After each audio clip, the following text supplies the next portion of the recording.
Guys, sa barangay Baybay, yung kung saan magbaba kami ng relief goods dito. May sa may Baybay malinaw pa ini. Baybay Malinaw. Ito. Sige po. Ayan, so dito na po namimigay ng relief goods. Salamat. Ayan, thank you po. Ayan.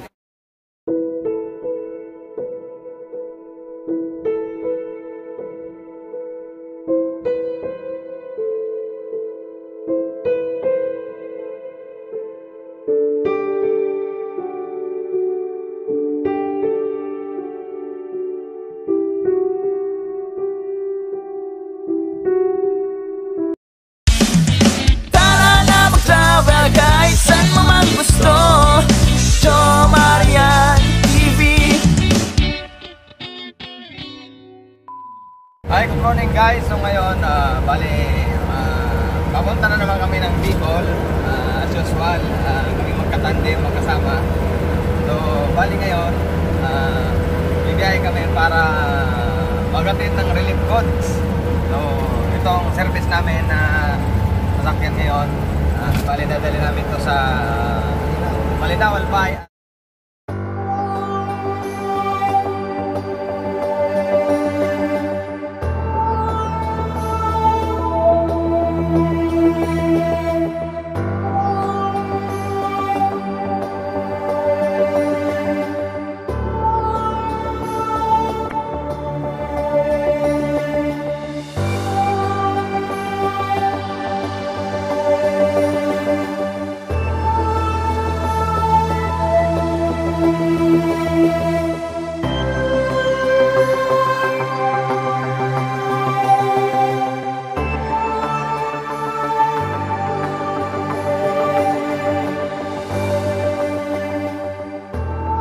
Tayo ngayon sa province of Quezon. Ayan. Kakapasok lang natin ng Diaong pala, bali boundary yun ng Laguna. Ayan, Villa Escudero Resort. Ayan. So kakaliwa tayo dito kasi pag dumiretso tayo doon, traffic dito tayo. Ayan. Ayan, ayan, ayo. Magahin yan. Ayan, bali kaliwa tayo dito sa Diaong Diversion Road. Namin yung kasama naming truck kasi naiwan siya dahil andun yung ibang relief goods. Bali dapat convoy lang, kaya lang naiiwan sila dahil yung driver medyo naninibago dito sa kalsada.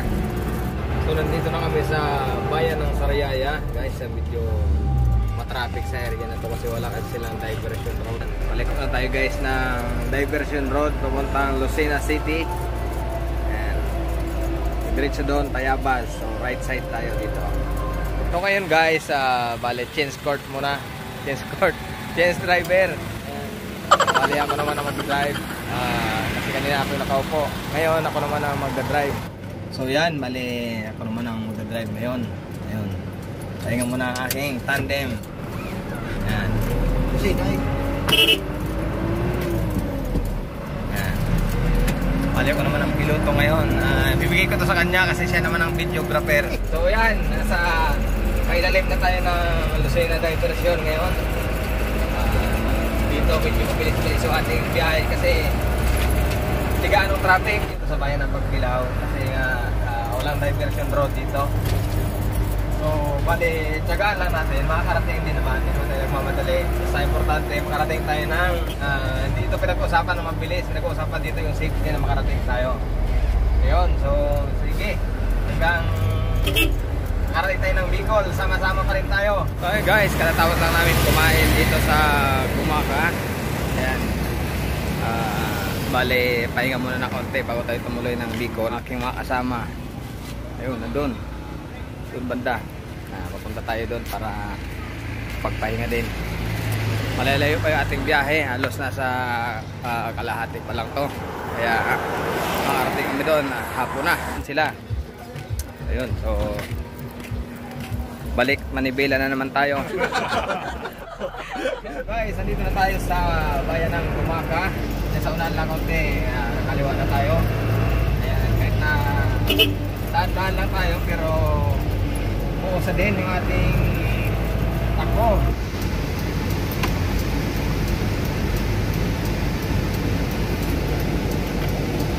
So yan, kasalukuyan, nandito talaga tayo sa bayan ng Gomaka.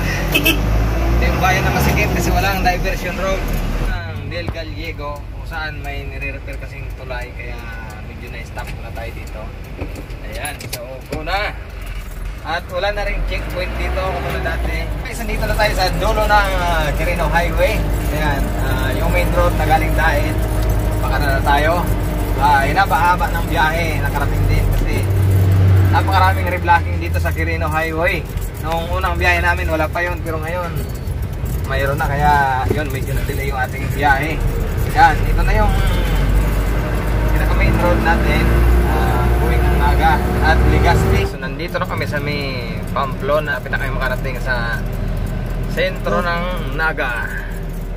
So nandito na tayo guys sa may tapat ng Robinson's Place, Naga. Ayan, medyo matraffic na kaya dito, parang nasa Maynila din. Maraming sasakyan. Saka medyo masikip din kasi yung kanji rito. Maraming lumalabas na tao. Ganito, rush hour. Ayan. So ayan, kakanan tayo dito. Papunta ng Legazpi. Diversion road tayo dadaan kasi sobrang traffic yan sa main road. Hindi kami natuloy ng Legazpi kasi dumating kami dito 7 na ng gabi sa parte ng Albay. So bali tumuloy lang kami sa amin. Ngayon tutuloy tayo sa bayan ng Malinaw para i-distribute tong dala naming relief goods. So, nasira din pala yung kalsada rito sa parte ng Barangay Basag. Ayan may damage yung kalsada dito. So bali dito kami dadaan kasi kung iikot pa kami ng Legazpi medyo malayo ikot dito kasi shortcut na. Pagdating namin ng bago magtabako, may pakaliwa ron papuntang bayan ng Malinaw. So yan, dito kami guys sa may Barangay Basag. Ayan dyan, ayan yung may mga quarry din pala dito. Nakikita nyo sa likod natin.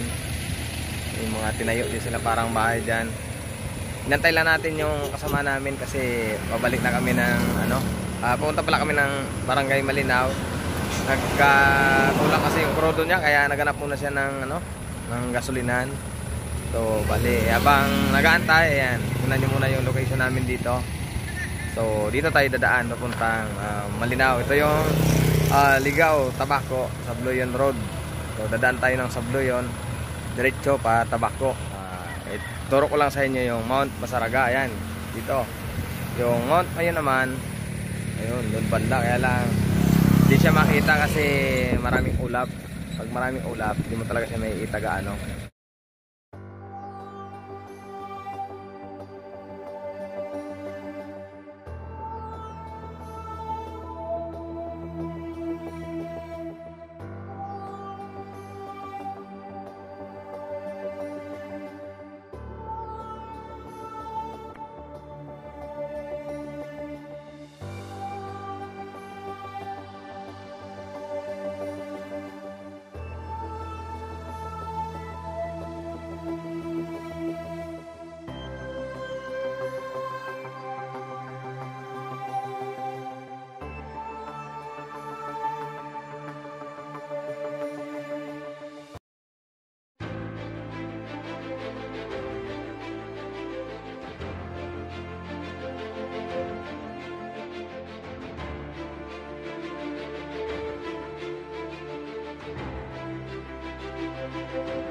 Ayan, akala nyo nasa Baguio kami, pero hindi. Dito lang yan sa may Sa Malampag malapit sa crossing Mayon. Ayan, Barangay Buwang. Ang kapal ng pag dito. Problema nito, Inabot kami ng ulan kung kailan magbababa ng relief goods. Ang bihira. No? Kalsada pala rito. Ay, nagyang tubig. Nadali ng tubig. Ayan, no? Nire-repair pa nila kaya dinadivert muna dito. Naputol, mga kaibigan, yung ano rito. Tulay. Palit na tulay. Kaya, ayan. Pansamantala, gumawa sila ng diversion road. Maliit. Guys, malapit na tayo sa may Barangay Bantayan, Tabaco. At muli, nagpapasalamat kami sa Rotary Club of Manila sa pagtitiwala sa amin na dalhin yung kanilang pamimigay na relief goods. Yun, kasama na rin kami mamimigay ng relief goods sa mga barangay dito sa bayan ng Malinaw. So yan, dito na tayo guys sa Barangay Bantayan, Tabaco. Sako na ito ng Tabaco City. Lubak. Grabe lubak. Tiyak na dinaanan to ng baha nung makaraang bagyo. Kasi ayan, tingnan nyo naman yung nakatambak na bato rito sa gilid. Ayan o. Grabe, pati mga bahay dito. Ayan o. Yan, naging pinsala pala ng bagyo dito. Halos sa kalsada na rin dumaan yung baha.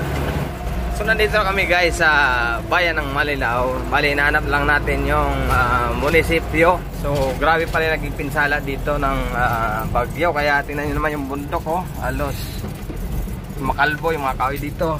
Kaya nga kaya dito napili ng Rotary Club of Manila na bigyan. Kasi grabe pala rito.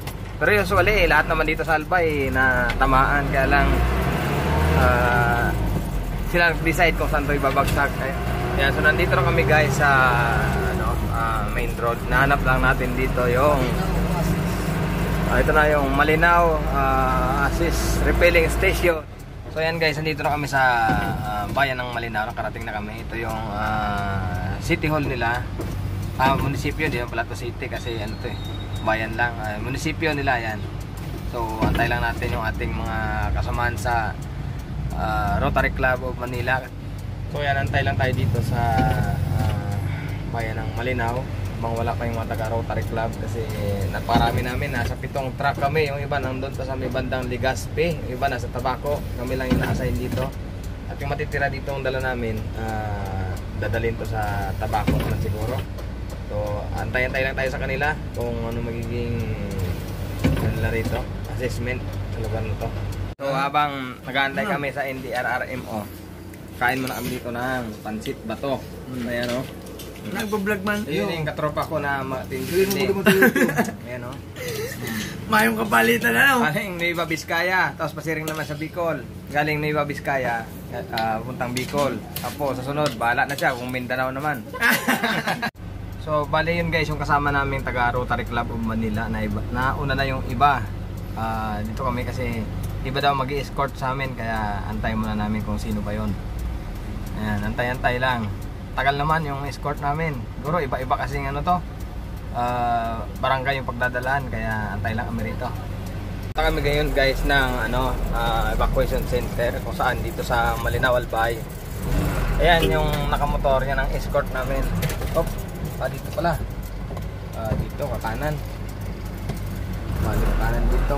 Ayan si Tay. Kumakaway na kasi talagang siya yung guide. Alam na niya. Ayun, alam na niya yung kung ano ba talaga ang karapat dapat. Kaya dito na kami ngayon. So ito siguro yung evacuation center na pupuntahan namin. Ayan no. So, yan, bali nandito kami guys sa barangay. Kuya, anong barangay ito? Sa inyo? Barangay Baybay, yung kung saan magbababa kami ng relief goods dito. Inaantay lang namin yung in-charge sa Rotary Club. Sa tingin Baybay Malinaw po ini. Baybay Malinaw. Ito po, kasama natin si Kagawad, Asistina. Sorry. Sige, yan po. Antay lang natin yung in-charge sa Rotary Club kasi sila po yung nakaka-in-charge dyan. Kaya pansamantala, dito lang muna kami.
malapit na matapos yung aming relief distribution dito sa Barangay Baybay, Malinaw. Ayan, konti na lang. Matapos na. Sige po. Ayan, so dito na po namimigay ng relief goods. Salamat. Ayan, thank you po. Ayan, mga kasamaan sa Rotary. Yun guys, katatapos lang namin mag-distribute ng relief goods sa Barangay Baybay, Malinaw Albay. Kahit medyo nakakapagod pero sarap din sa pakiramdam dahil naging bahagi din kami ng relief operation. Kahit na ano lang kami sa logistic pero salamat, ganun pala ang pakiramdam pag nakakapag-silbi ka, nakapagbigay ka ng tulong. Kahit yung tulong namin doon, ganun lang pero okay na sa pakiramdam namin. At maraming salamat ulit sa Rotary Club of Manila sa pag-avail nyo sa aming serbisyo. Sa susunod ulit at salamat din sa panonood nyo ng aming vlog. Marami pang biyahe, marami pang susunod. Sana manood pa rin kayo. Maraming salamat at thank you. God bless.